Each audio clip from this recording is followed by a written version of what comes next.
Everyone, welcome to our channel. आज की इस वीडियो में हम क्लास 10 साइंस के first chapter chemical reactions and equation का एनसीईआरटी एग्जाम्पल करने वाले हैं, जिसमें आज हम long answer type question discuss करेंगे। इसके पहले वाली वीडियो में हमने मल्टीपल चॉइस क्वेश्चन और short answer type question discuss किया है। ओके, तो चलिए स्टार्ट करते हैं। फर्स्ट क्वेश्चन हमारा क्वेश्चन नंबर 39।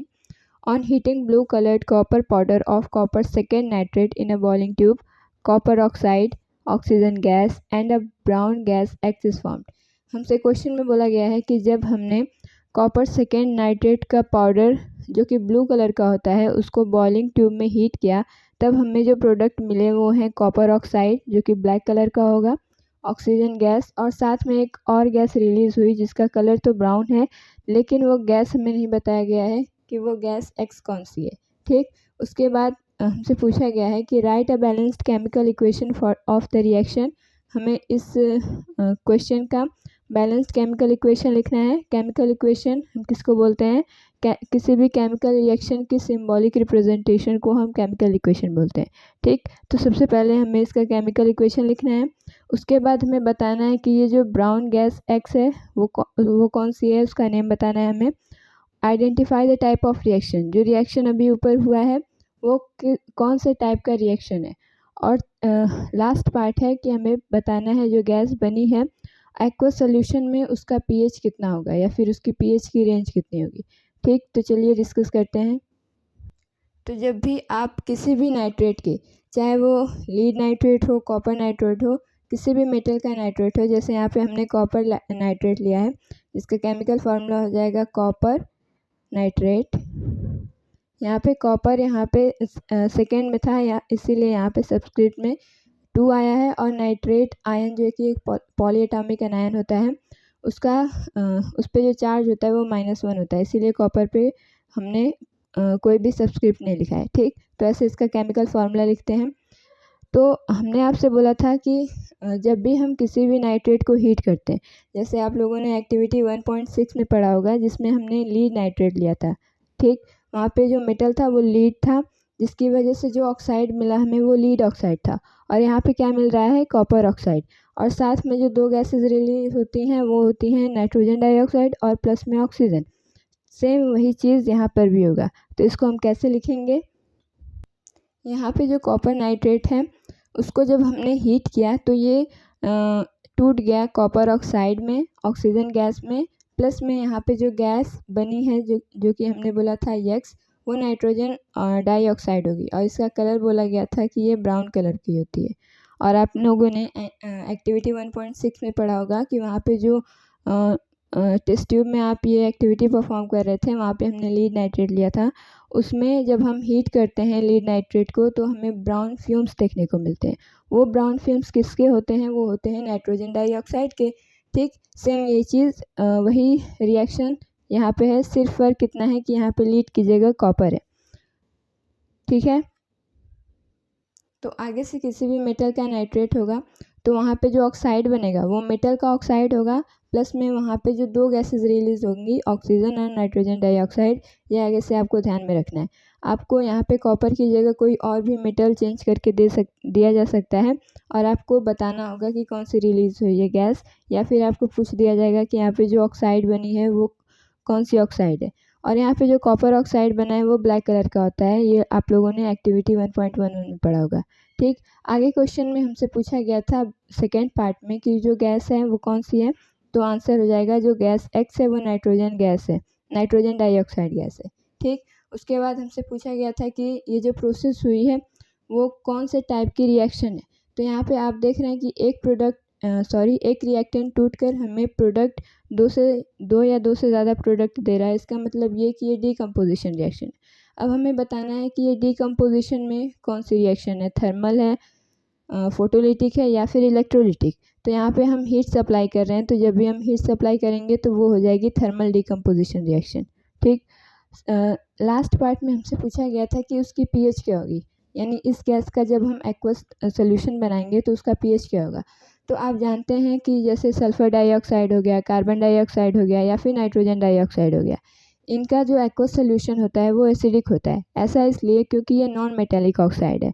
जितने भी नॉन मेटेलिक ऑक्साइड होते हैं सब एसिडिक इन नेचर होते हैं।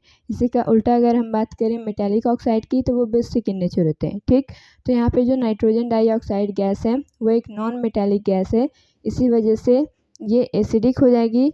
और अगर ये एसिडिक है तो इसका pH होगा 1 to 7 के बीच में, क्योंकि जितने भी एसिड होते हैं उनका pH रेंज 1 to 7 के बीच में होता है। जो सबसे स्ट्रॉन्गेस्ट एसिड होगा उसका pH 1 to 3 होगा, और जो वीक एसिड होते हैं उनका pH 4, 5, 6, 7 ऐसे होता है। ठीक, लेकिन उनकी रेंज 1 से लेके 7 तक ही होगी। तो काफ़ी अच्छा क्वेश्चन था ये, आई होप आपको समझ में आया होगा। चलिए आगे बढ़ते हैं। क्वेश्चन नंबर 40 है हमारे पास, give the characteristic test for the following gases.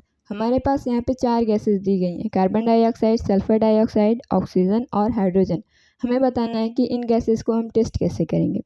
तो जैसे कार्बन डाइऑक्साइड है, इसका जो टेस्ट करने का प्रोसेस होता है कि हम कैसे पता लगाएंगे कि जो गैस बनी वो कार्बन डाइऑक्साइड है, ये आप लोग 3rd चैप्टर में मेटल एंड नॉन मेटल में पढ़ेंगे। ठीक, और यहाँ पे सल्फर डाइऑक्साइड अलग से हमें दिया गया है।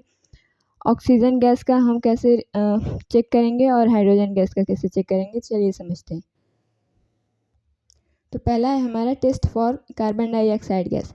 तो जब हम कार्बन डाइऑक्साइड को टेस्ट करते हैं उस प्रोसेस को बोलते हैं लाइम वाटर टेस्ट। ऐसा इसलिए क्योंकि यहाँ पे है जो हम प्रोसेस यहाँ पे यूज़ करेंगे उसमें हम लाइम वाटर यानी कैल्शियम हाइड्रोक्साइड का यूज़ करते हैं। कैल्शियम हाइड्रोक्साइड को आप स्लैग्ड लाइम भी बोलते हैं, लेकिन जब कैल्शियम हाइड्रोक्साइड का हम एक्वस सोल्यूशन लेते हैं तब हम उसको लाइम वाटर बोलते हैं। आ रही है बात समझ में? तो जब हम कैल्शियम हाइड्रोक्साइड लेते हैं जो कि एक्वस फॉर्म में है अपने, उसमें जब आप CO2 गैस पास कराएंगे तो यहाँ पे जो रिएक्शन होगा उसमें जो हमें प्रोडक्ट मिलेगा वो होगा कैल्शियम कार्बोनेट प्लस में वाटर। और ये जो कैल्शियम कार्बोनेट होता है ये सॉलिड होता है, या फिर आप कह सकते हैं ये एक प्रेसिपिटेट होता है जो कि वाइट कलर का होता है। तो जिस भी टेस्ट ट्यूब में या फिर जिस भी कंटेनर में आप लोग ये रिएक्शन परफॉर्म करेंगे जिसमें हम लाइम वाटर लेंगे और उसमें से CO2 गैस पास कराएंगे, उस कंटेनर में आप देखेंगे कि कुछ समय में वाइट कलर आ जा रहा है, या फिर आप कह सकते हैं मिल्की वाइटनेस आपको देखने को मिलती है। तो यही इसका इस चीज़ को इंडिकेट कर रहा है कि जो गैस हमने पास कराई थी वो CO2 है। क्यों? क्योंकि CO2 जो होती है वो स्लैग्ड लाइम के साथ रिएक्ट करके कैल्शियम कार्बोनेट जो कि एक प्रेसिपिटेट होता है वो बनाता है, और साथ में यहाँ पे वाटर मिलता है हमें। ठीक, ये वाइट कलर का होता है, या फिर आप कह सकते हैं ये मिल्की वाइट कलर का होता है। तो यहाँ पे हम कैसे लिख सकते हैं, when CO2 is passed through lime water it turns milky due to the formation of insoluble calcium carbonate. तो आप जानते हैं कि प्रेसिपिटेट जो होता है वो इनसॉल्युबल होता है। ठीक, तो यहाँ पे इनसॉल्युबल प्रेसिपिटेट जो कि कैल्शियम कार्बोनेट है, इसके फॉर्मेशन से हम ये बता सकते हैं कि जो गैस हमने पास कराई थी वो है कार्बन डाइऑक्साइड। ठीक, तो यहाँ पे अगला देखते हैं। अब हमें चेक करना है SO2 गैस की। तो कई जगहों पर जैसे आप गूगल पे सर्च करेंगे तो वहाँ पे जो सल्फ़र डाइऑक्साइड गैस है उसका जो टेस्ट आपको बताएगा, उसमें दिया रहेगा कि हम इसको पोटेशियम डाइक्रोमेट में जो कि एसिडिक मीडियम में होगा उसमें इसको पास कराएंगे तो हमें क्रोमियम सल्फेट मिलेगा, प्लस में पोटेशियम सल्फेट और वाटर मिलेगा, जिसमें जो कलर है वो ऑरेंज से हमारे पास जो कलर है वो ऑरेंज से ग्रीन कलर में चेंज हो जाता है। तो ये हम कह सकते हैं कि जो गैस है वो SO2 है। लेकिन हमारी NCERT बुक में ऐसा कोई भी रिएक्शन नहीं दिया गया है, इसीलिए हम उसको यहाँ पे कंसीडर नहीं करेंगे। ठीक, जो हमारे NCERT में दिया रहेगा उसी पे हम बात करेंगे। तो यहाँ पे अगर हमें SO2 गैस को टेस्ट कराना है तो आप जानते हैं कि सल्फ़र डाइऑक्साइड एक नॉन मेटेलिक ऑक्साइड है, यानी कि ये एसिडिक होगा। अगर ये एसिडिक है तो ये जो ब्लू लिटमस पेपर है उसको रेड में चेंज कर देगा। तो हमें अगर SO2 गैस की प्रेजेंस को चेक करना होगा तो हम क्या करेंगे, ब्लू लिटमस से इसको पास कराएंगे। अगर वो रेड में चेंज हो गया तो इसका मतलब ये कि वो सल्फ़र डाइऑक्साइड गैस है। सेकेंड, आप ऐसे चेक कर सकते हैं कि जब भी सल्फ़र बर्न होता है तो हमें एक पंजेंट स्मेल मिलती है बर्निंग सल्फ़र की, तो हम ये बता सकते हैं कि जो गैस है वो सल्फ़र डाइऑक्साइड है। ठीक, अगर आप वो पोटेशियम क्रोमेट वाला एग्जाम्पल लिखना चाहें, डाइक्रोमेट वाला, तो लिख सकते हैं, लेकिन वो हमारी NCERT में नहीं दिया गया, इसीलिए यहाँ पे हमने नहीं लिखा। ठीक, अगला है टेस्ट फॉर ऑक्सीजन गैस। तो जानते हैं आप कि जो ऑक्सीजन होता है वो सपोर्टर ऑफ कंबशन होता है। तो जब भी आप बर्निंग कैंडल को उस जगह पे लाएंगे जहाँ पे ऑक्सीजन गैस प्रोड्यूस हो रही है, जैसे कोई भी टेस्ट ट्यूब हो गया, तो वो जो कैंडल है वो बहुत ब्राइटली बर्न करने लगती है। ऐसा इसलिए क्योंकि जो ऑक्सीजन होता है वो कंबशन का सपोर्टर होता है। तो जब हम इसको इसके कांटेक्ट में लाते हैं तो ज़्यादा ऑक्सीजन की वजह से ये और ब्राइटली बर्न होने लगती है। ठीक, या फिर आप ऐसे चेक कर सकते हैं कि जब आप किसी भी कार्बन से बने मैटर को ऑक्सीजन के प्रेजेंस में लाते हैं या फिर उसका कंबशन कराते हैं तो हमें कार्बन डाइऑक्साइड और हीट प्लस में लाइट मिलती है। ठीक, तो आप ऐसे भी चेक कर सकते हैं बर्निंग ऑफ हाइड्रोकार्बन से। अब लास्ट है हमारा टेस्ट फॉर हाइड्रोजन गैस। तो आप जानते हैं आप लोग एक्टिविटी 2.1 में पढ़ेंगे, 2.3 में सेकेंड चैप्टर में, कि जब हम हाइड्रोजन गैस को बर्निंग कैंडल के पास लाते हैं तो हमें पॉप साउंड मिलता है, यानी कि hydrogen Burns with pop sound when burning candle brought near it. और यही टेस्ट है क्या हाइड्रोजन गैस की प्रेजेंस को चेक करने का, कि जहाँ से भी हाइड्रोजन गैस रिलीज़ हो रही है आप उसके पास बर्निंग कैंडल लाइए। अगर वो पॉप साउंड देता है तो इसका मतलब ये श्योर है कि वो जो गैस है वो हाइड्रोजन गैस है। ठीक है, चलिए आगे बढ़ते हैं। अगला क्वेश्चन है हमारा, what happens when a piece of, first part है zinc metal is added to copper sulphate solution. हमसे पूछा गया है कि जब हम कॉपर सल्फेट सोल्यूशन में, जो कि अपने एक्वस फॉर्म में होगा, उसमें जब हम जिंक मेटल को पास करेंगे या फिर ऐड करेंगे तो क्या रिएक्शन क्या होगा। सेकेंड पार्ट है aluminium metal is added to dilute hydrochloric acid. यहाँ पे हमने एल्यूमिनियम मेटल लिया है एसिड में और हमें बताना है कि क्या होगा। थर्ड पार्ट है silver metal is added to copper sulphate solution. यहाँ पे हमने सिल्वर मेटल लिया है और जो सोल्यूशन है वो किसका है, कॉपर सल्फेट का। Also right the balanced chemical equation if the reaction occur.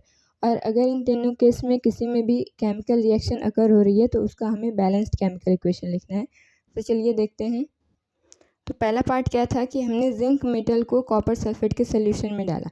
तो यहाँ पे क्या होता है, जो जिंक होता है वो ज़्यादा रिएक्टिव होता है कॉपर से, जिसकी वजह से वो कॉपर सल्फेट में से कॉपर को रिप्लेस कर देता है और जिंक सल्फेट बना लेता है। और साथ में यहाँ पे कॉपर अलग से जो होता है सॉलिड फॉर्म में हमें मिलता है। तो हम ये कह सकते हैं कि blue colour of copper sulphate disappear. जो ये कॉपर सल्फेट होता है इसका कलर ब्लू होता है, और जब आप इसको जिंक से रिएक्ट कराते हैं तो जो जिंक सल्फेट बनता है वो कलरलेस होता है। तो आप ये कह सकते हैं कि जो blue colour of copper sulphate है वो डिसअपियर हो गया जब हमने इसमें जिंक मेटल ऐड किया। ठीक, तो पहला क्वेश्चन हो गया हमारा। सेकेंड पार्ट क्या है, aluminium metal is added to dilute hydrochloric acid. यहाँ पे क्या होगा कि जब भी हम मेटल और एसिड का रिएक्शन कराते हैं तो आप जानते हैं कि इवोल्यूशन ऑफ हाइड्रोजन गैस होता है। क्यों, क्योंकि जो मेटल होगा वो हाइड्रोजन गैस को रिप्लेस कर देगा उसके कंपाउंड HCl से और हाइड्रोजन गैस रिलीज़ होगी। ठीक, तो यहाँ पे हमें डिस्प्लेसमेंट रिएक्शन देखने को मिलता है।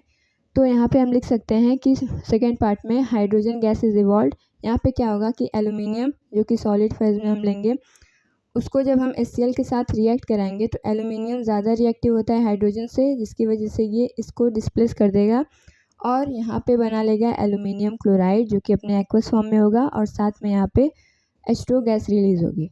ठीक, आ रही है बात समझ में। तो हम ये लिख सकते हैं कि जब भी नीचे हम नोट करके लिख सकते हैं कि when metal react with acid they produce hydrogen gas. अब इसको हमें बैलेंस करना है। तो यहाँ पे आप देख रहे हैं कि 3 क्लोरीन है और यहाँ पे हमारे पास 1 क्लोरीन है। यहाँ पे हाइड्रोजन 2 है और हमारे पास यहाँ पे हाइड्रोजन 1 ही है। तो यहाँ पे अगर क्लोरीन को हम इधर 3 लिखना चाहें तो यहाँ पे 3 हाइड्रोजन हो जाएगा और यहाँ पे हमारे पास 2 ही हाइड्रोजन है और यहाँ पे क्लोरीन 3 हो जाएगा। लेकिन अगर आप यहाँ पे 3 लिखेंगे तो यहाँ पे 6 हाइड्रोजन हो जाएगा, जिसकी वजह से हमें यहाँ पे 6 लिखना पड़ेगा। ठीक, जब हम यहाँ पे 6 लिखते हैं तो यहाँ पे 6 क्लोरीन हो जाएगा और यहाँ पे 3 है, तो अगर हम इसको 2 से मल्टीप्लाई कर देंगे तो यहाँ पे 6 क्लोरीन हो जाएगा और यहाँ पे 2 एल्यूमिनियम। तो अब ये इक्वेशन हमारी बैलेंस्ड होगी। ठीक, हिट एंड ट्रायल मेथड से हम केमिकल इक्वेशन को बैलेंस करते हैं। चलिए अब थर्ड पार्ट देखते हैं। Silver metal is added to copper sulphate solution. तो जब भी हम सिल्वर मेटल को कॉपर सल्फेट के सोल्यूशन में पास करेंगे तो कोई रिएक्शन नहीं होगा। रीज़न, इसका रीज़न ये है कि जो सिल्वर मेटल होता है वो कॉपर से लेस रिएक्टिव होता है और अगर ये लेस रिएक्टिव है तो वो कॉपर को उसके सल्फेट में से या फिर उसके सॉल्ट में से रिप्लेस नहीं कर पाएगा, इसकी वजह से कोई भी कंपाउंड नहीं बनेगा और हम कह सकते हैं कि कोई भी रिएक्शन नहीं हुआ है, क्योंकि जो सिल्वर होता है वो लेस रिएक्टिव होता है कॉपर से। ठीक, ये आप लोग सोच रहे होंगे कि हमें कैसे पता चलेगा कि कौन ज़्यादा रिएक्टिव है कौन लेस रिएक्टिव है। तो ये आप लोग थर्ड चैप्टर में एक एक्टिविटी सीरीज़ या फिर उसको हम रिएक्टिविटी सीरीज़ भी बोलते हैं, उसमें आप लोग पढ़ेंगे कि कौन सा एलिमेंट किससे ज़्यादा रिएक्टिव है कौन सा लेस रिएक्टिव है। ठीक है, तो चलिए आगे बढ़ते हैं।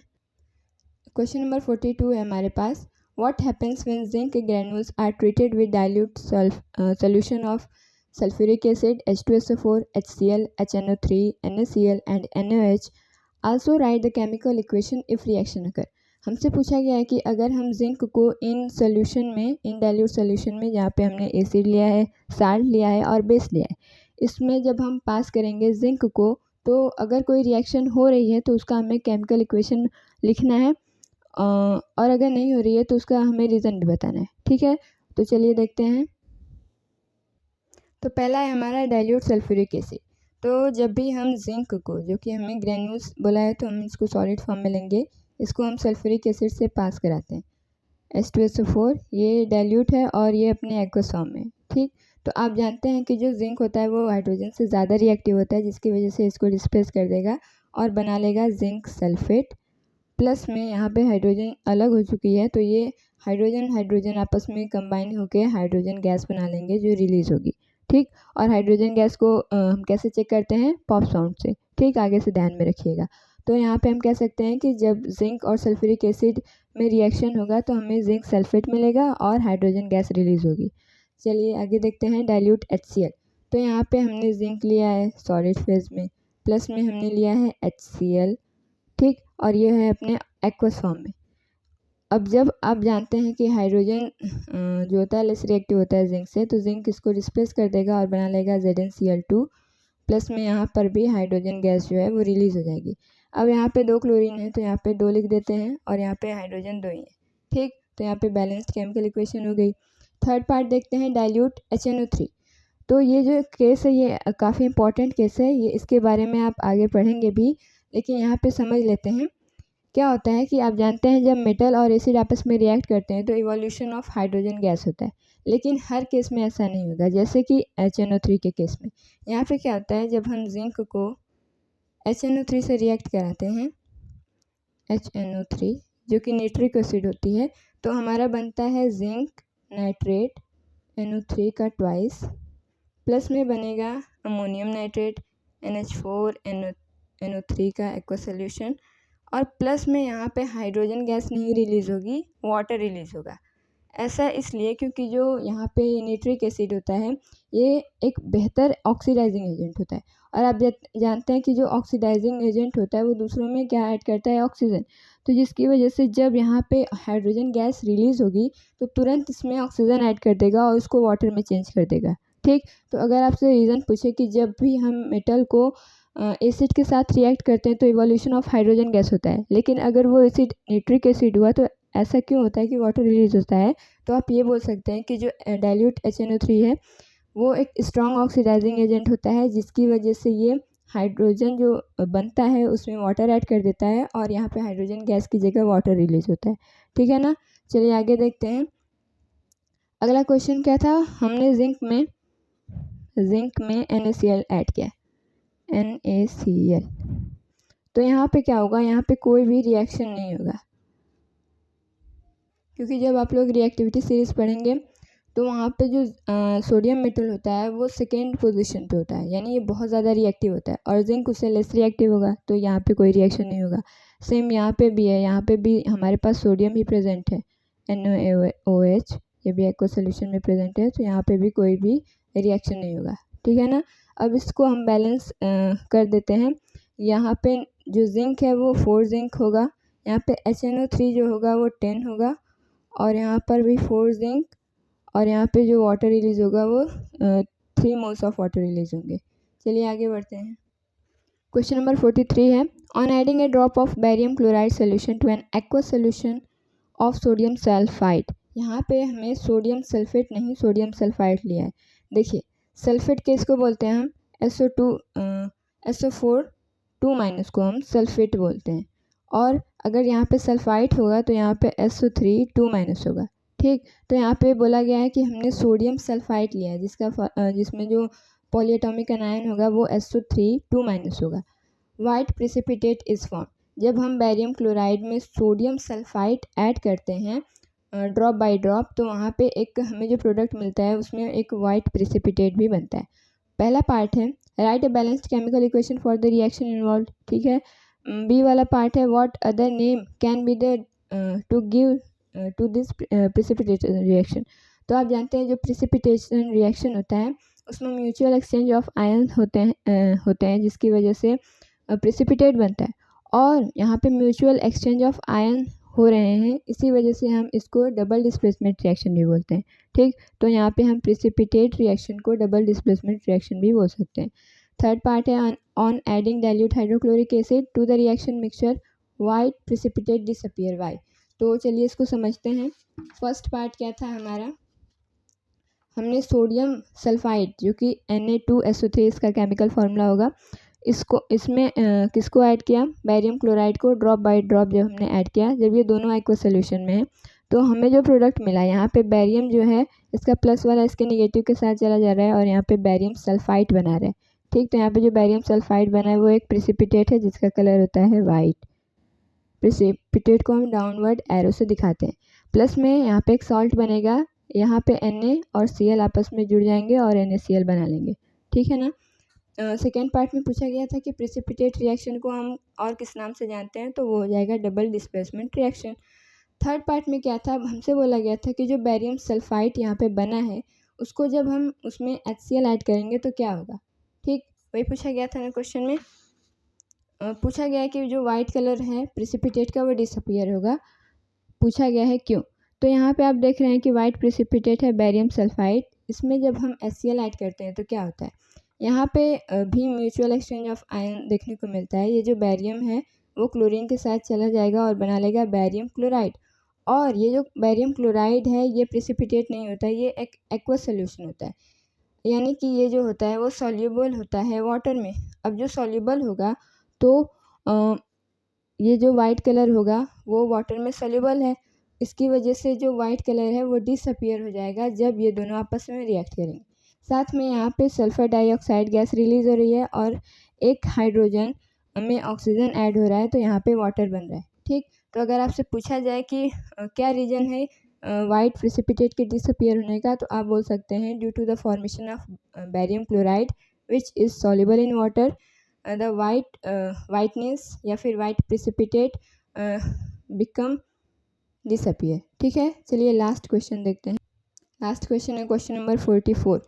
You are provided with 2 container made up of copper and aluminium.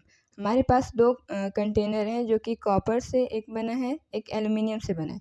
You are also provided with the solution of dilute HCl, dilute HNO3, zinc chloride, water in which the above containers this solution can be kept. हमें पूछा गया है कि ये जो हमारे पास solution है hydrochloric acid, nitric acid, zinc chloride और वाटर का, हम इसको कॉपर और एल्यूमिनियम में किस में रख सकते हैं। तो अगर जो एल्यूमिनियम या फिर कॉपर से ज़्यादा रिएक्टिव है तो उसको हम उसके कंटेनर में नहीं रख सकते हैं, क्योंकि वो वहाँ पे रिएक्शन अकर हो जाएगी और जो हमारा कंटेनर है वो डिस्ट्रॉय हो सकता है। ठीक, चलिए तो इसको समझते हैं। तो पहले हम समझते हैं कॉपर के केस में। पहले हमने लिया था डाइल्यूट हाइड्रोक्लोरिक एसिड। तो आप जानते हैं कि जो कॉपर होता है वो लेस रिएक्टिव होता है हाइड्रोजन से। तो जब भी आप कॉपर के कंटेनर में डाइल्यूट HCl को ऐड कर रहे हैं या फिर स्टोर करने की कोशिश कर रहे हैं तो यहाँ पे कोई भी रिएक्शन नहीं होगा। तो आप जो कॉपर कंटेनर है उसमें आप डाइल्यूट HCl को स्टोर कर सकते हैं, क्योंकि यहाँ पे कोई रिएक्शन नहीं होगा। तो हमारा जो कंटेनर होगा और जो अंदर हमने सोल्यूशन लिया है डाइल्यूट HCl का उसमें कोई रिएक्शन नहीं होगा, जिसकी वजह से इसके स्टोरेज में कोई भी परेशानी नहीं होगी। तो पहला वाला जो है डाइल्यूट HCl, इसमें हम कॉपर कंटेनर में इसमें हम डाइल्यूट HCl को स्टोर कर सकते हैं। सेकेंड है HNO3। तो आप लोगों ने अभी पिछले क्वेश्चन में पढ़ा कि जो डाइल्यूट HNO3 होता है नाइट्रिक एसिड, ये एक स्ट्रॉन्ग ऑक्सीडाइजिंग एजेंट होता है। ठीक, तो आप जानते हैं अगर हम कॉपर में HNO3 ऐड कर रहे हैं HNO3 ऐड कर रहे हैं तो यहाँ पे क्या बनेगा, कॉपर नाइट्रेट बनेगा। पहली बात कॉपर नाइट्रेट, ठीक, यहाँ पे उसका एक्वा सोल्यूशन बनेगा, प्लस में नाइट्रोजन मोनोऑक्साइड गैस रिलीज होगी, प्लस में यहाँ पे वाटर भी बनेगा लिक्विड फेज में। तो यहाँ पे आप देख रहे हैं कि जब हम कॉपर के कंटेनर में डाइल्यूट निट्रिक एसिड को ऐड कर रहे हैं तो यहाँ पे रिएक्शन हो रहा है।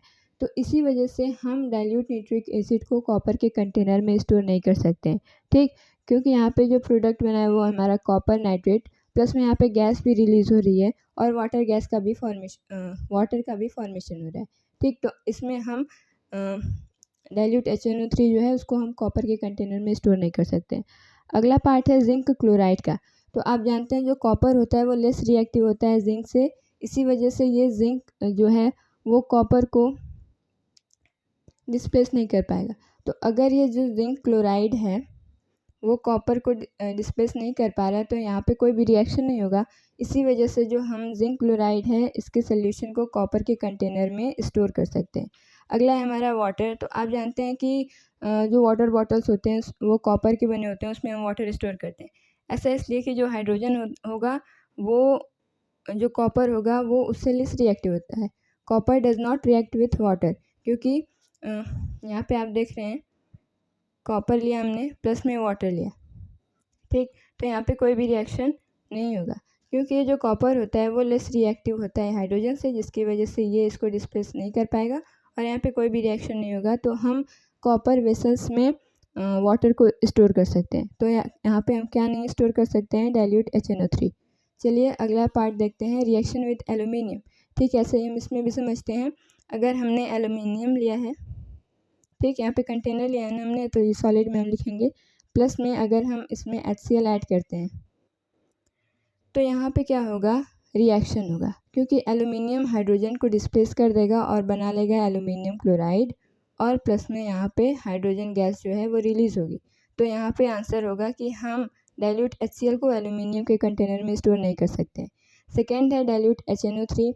तो जब आप डाइल्यूट HNO3 को एल्यूमिनियम के कंटेनर में डालते हैं तो यहाँ पे जो रिएक्शन अकर होता है और यहाँ पे क्या होता है, एक प्रोटेक्टिव लेयर बन जाती है एल्यूमिनियम ऑक्साइड की, जो कि